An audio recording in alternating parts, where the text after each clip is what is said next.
Los científicos han descubierto algo en África que destroza nuestra imagen de la evolución humana. No fuimos la primera especie en comprender las relaciones complejas y desarrollar ritos culturales, ni la primera en creer en la vida después de la muerte. Pero ¿quiénes fueron las misteriosas criaturas que alcanzaron estos hitos muchos milenios antes que nosotros? ¿Y por qué temen los científicos reconocer las huellas del pasado? Con cada fósil que recuperan los investigadores, se añade una nueva pieza del rompecabezas al cuadro general de la historia humana. Y sin embargo, las preguntas más fundamentales sobre nuestro propio pasado siguen en gran medida sin respuesta. ¿De dónde venimos exactamente? ¿Cuántos años tenemos realmente? ¿Cuándo iniciamos nuestra marcha triunfal para convertirnos en la especie dominante? Una nueva teoría muy debatida sugiere ahora que algunos ritos y costumbres culturales se practicaban mucho antes de lo que se suponía, pero no por el Homo sapiens ni por los neandertales, sino por el Homo naledi. Desde que esta especie del género Homo, hasta ahora desconocida, apareció en la escena de la investigación en 2015, ha constituido un enorme rompecabezas para los expertos. Los fósiles en cuestión se recuperaron en la cueva Rising Star de Sudáfrica, en una región comúnmente considerada la cuna de la humanidad. Pero ¿cómo acabaron realmente los cuerpos en el inaccesible complejo de cuevas? ¿Cayeron al vacío? ¿Se perdieron y no volvieron a encontrar la salida?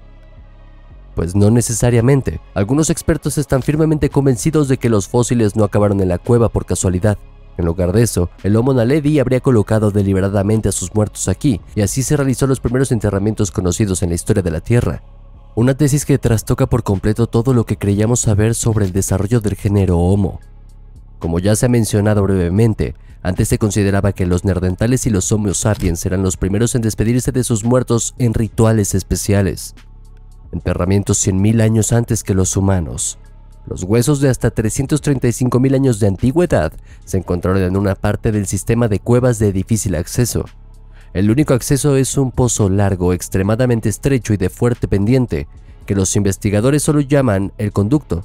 Dado que muchos de los esqueletos están prácticamente intactos, junto con la especial ubicación, cabe suponer que los cuerpos sin vida fueron transportados con cuidado y luego depositados cuidadosamente en el suelo. Lo que resultó especialmente sorprendente fue lo que sacó a la luz una tomografía computarizada. Cerca de la mano derecha de un muerto había una piedra que parecía una herramienta trabajada. En otras palabras, el difunto recibió un regalo funerario. Esto nos lleva a otra conclusión innovadora. El Homo naledi no creía que la muerte fuera el final. Sin embargo, otros investigadores señalan el pequeño cerebro de esta especie y critican con vehemencia la teoría del enterramiento.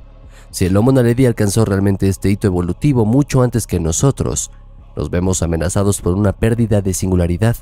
Hasta ahora, el enterramiento de los muertos había otorgado a los humanos una distinción especial, pero ¿fuimos realmente de los primeros en comprender las relaciones complejas y reconocer la importancia de la muerte? ¿Temen los científicos los profundos conocimientos que se derivarán si tenemos que responder a esto con un no inequívoco? ¿Quién sabe cómo responderán a esta pregunta los hallazgos fósiles del futuro? Las pirámides tienen 7.000 años.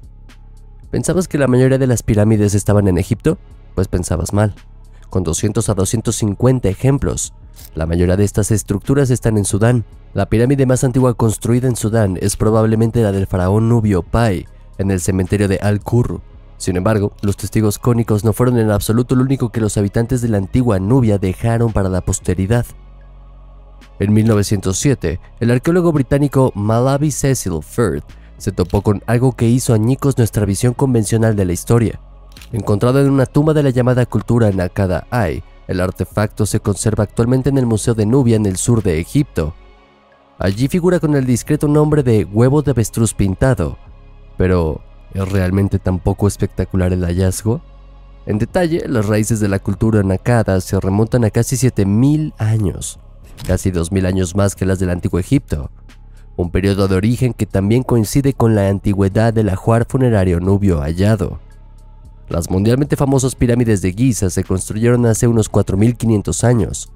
Teniendo en cuenta estas fechas clave, nos enfrentamos ahora a una pregunta fundamental. ¿Cómo puede un artefacto de 7.000 años de antigüedad mostrar algo que no existía oficialmente en aquella época? En el huevo de avestruz, por ejemplo, vemos una serie de formas triangulares adornadas con líneas horizontales. En combinación con la estructura en zigzag de la derecha, que comúnmente se interpreta como el Nilo, Muchos espectadores llegan a la conclusión de que estamos viendo claramente los edificios monumentales de la meseta de Giza, o dicho de otro modo, puesto que el huevo de Nubia tiene 7000 años, esto también debe aplicarse a las pirámides de los antiguos egipcios. Aunque la cultura de los habitantes del imperio faraónico sigue envuelta en el misterio y su antigüedad oficial se cuestiona a veces severamente, los historiadores de la corriente dominante siguen aferrándose a sus convicciones. Según ellos, los tres objetos que dominan el paisaje no representan pirámides, sino imágenes rudimentarias de montañas. Sin embargo, las formas puntiagudas y sobre todo las líneas horizontales no encajan realmente con la cara natural de la montaña. Además, no debemos olvidar en este punto que los hallazgos confirmados oficialmente también son motivo de escepticismo. A diferencia de los ajuares funerarios y las momias, en la pirámide de Khufu se recuperaron 3 artefactos: una extraña esfera, un gancho de bronce y algunos fragmentos de madera de cedro. Sin embargo, la datación por radiocarbono reveló que, a diferencia de la pirámide, la madera no tiene 4500 años, sino más de 5000 años. La delgada explicación de los investigadores es que probablemente la madera era extremadamente rara y preciosa, y por tanto se almacenó o reutilizó durante mucho tiempo. Bueno, si los antiguos egipcios utilizaron un mismo trozo de madera durante medio milenio, entonces no solo eran los maestros de las pirámides, sino también de la sostenibilidad. Una ciudad de 200.000 años de antigüedad, ¿cuándo empezó realmente la humanidad a establecerse en grandes asentamientos permanentes? Las fuentes convencionales responden a esta pregunta de la siguiente manera. Con un periodo de fundación en el milenio 10 a.C., Jericó se considera la ciudad más antigua conocida del mundo. Aunque finalmente se le añadió una muralla hacia el año 8000 a.C., en su día vivieron aquí unas 3000 personas. Sin embargo, se han encontrado en Mozambique una serie de ruinas enigmáticas que ponen seriamente en duda el relato oficial del desarrollo de la ciudad. Según esto, se trata de vestigios civilizatorios de una cultura desconocida que tienen, lo creas o no, 200.000 años de antigüedad. Además, los defensores de esta datación afirman que el yacimiento perteneció a una antigua ciudad que se extendía a lo largo de muchos kilómetros. Pero ¿cómo demonios es eso posible? A pesar de todos los Graham Hancock del mundo, se sigue considerando a los sumerios como el primer pueblo que dio el salto a la civilización avanzada hace 6000 años. Aunque las paredes de las estructuras son de dolerita, el cálculo de la tasa de erosión reveló que se construyeron hace unos 200.000 años. Pero por supuesto, esta apreciación es cualquier cosa menos incontrovertible entre los expertos. Los enormes muros concéntricos de piedra se ven mejor a vista de pájaro. Aunque el muro solo tiene 3,5 metros de altura en algunos lugares, se dice que era bastante más alto hace 200.000 años. No menos misterioso es el hecho de que se haya inmortalizado un símbolo en uno de los muros, que aparentemente representa a un antiguo dios egipcio. Los historiadores conservadores creen que los egipcios fueron los primeros en adorar a estas deidades. Los círculos alternativos, sin embargo, consideran mucho más probable que los faraones recogieran sus mitos de las culturas del sur de África. Me pregunto si esto también se aplicaba a los sumerios. Algunos textos sumerios controvertidos revelan que una vez 8 gobernantes cayeron del cielo y gobernaron durante más de 200.000 años. Las piedras azules alienígenas. Corre el año 1990 y un tal Angelo Pitoni se encuentra en Sierra Leona. Durante su estancia se supone que los lugareños le mostraron a Pitoni algo que le hizo cuestionarse su sentido común. Una serie de piedras de color azul brillante que supuestamente eran dioses.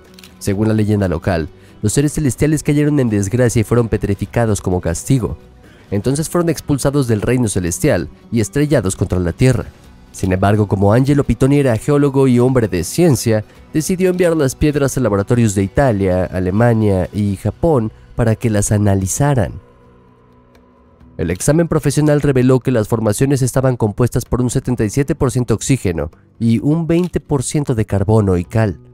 Los expertos también pudieron detectar restos de silicona y otros materiales. Lo que para el profano no es más que una lista de componentes diferentes, desde el punto de vista científico es un hallazgo muy inesperado. Las piedras diferían significativamente en su estructura de la roca que se da en la Tierra. En este contexto, parece que los objetos no proceden realmente de este mundo, sino que tienen su origen en las gigantescas extensiones del espacio. Además, la datación por carbono reveló que las piedras del cielo llegaron a la Tierra hacia entre 2500 y 17.000 años. ¿Artefactos de 3.000 millones de años? Hay dos opiniones sobre las misteriosas esferas del Klerksdorp. O bien se trata únicamente del resultado de procesos geológicos, o bien de la prueba de que todo lo que creemos saber sobre la evolución de la vida en la Tierra es erróneo, recuperadas por mineros de la mina de plata de Wonderstone, cerca de la ciudad sudafricana de Ottosdal. Las aproximadamente 200 esferas tienen un tamaño de entre 1 y 4 centímetros.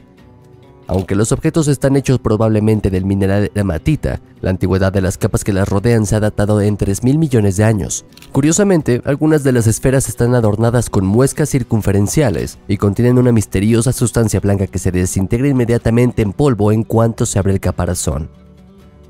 Los defensores de la teoría del artefacto no solo señalan la forma sorprendentemente redonda, sino también el hecho de que, según dicen, las estructuras están perfectamente equilibradas. Rolf Marx, conservador del Museo de Klerksdorp, afirma que incluso la NASA ha admitido que tales objetos solo pueden producirse en gravedad cero. Apóyanos con una suscripción y no vuelvas a perderte un nuevo video.